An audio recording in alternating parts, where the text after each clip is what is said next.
Chapter 1. The Signal in the Silence. Dante Reeves was tired of silence.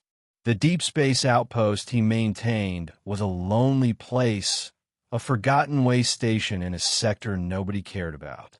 He had been stationed here for months, watching distant stars blink in and out of view, waiting for something, anything to happen. Then, on the 13th day of static, his radio crackled. It wasn't a distress beacon, not an automated emergency pulse. No, this was something else. A weak, trembling voice whispered across the cosmic void. The signal was fragmented, distorted by distance and interference.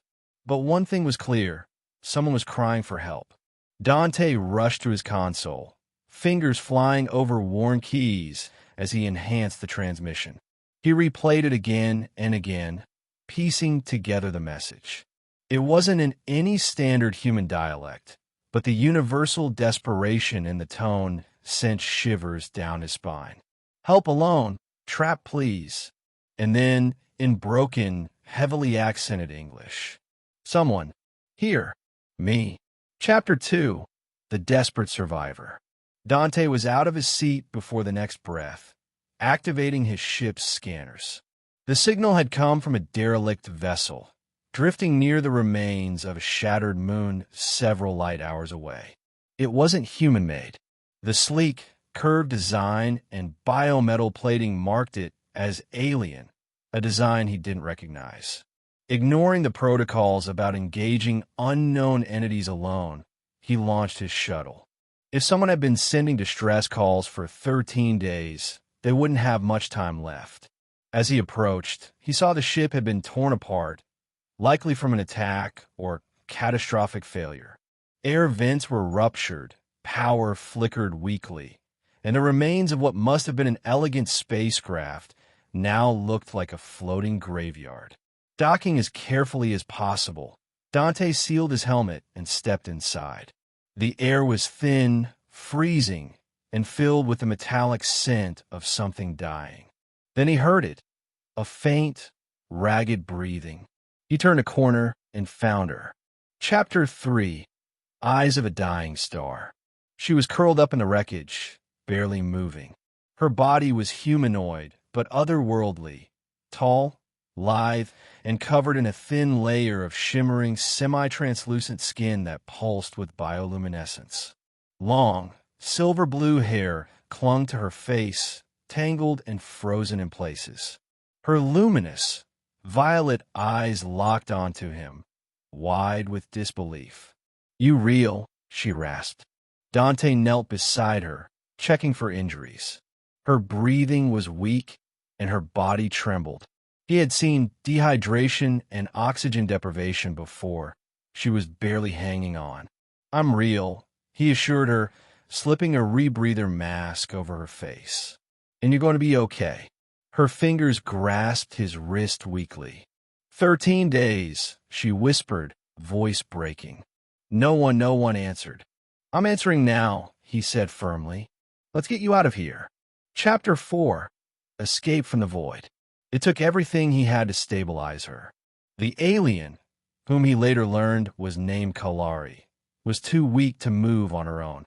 Dante carefully lifted her into his arms and carried her through the wreckage, avoiding sharp metal shards and unstable pathways.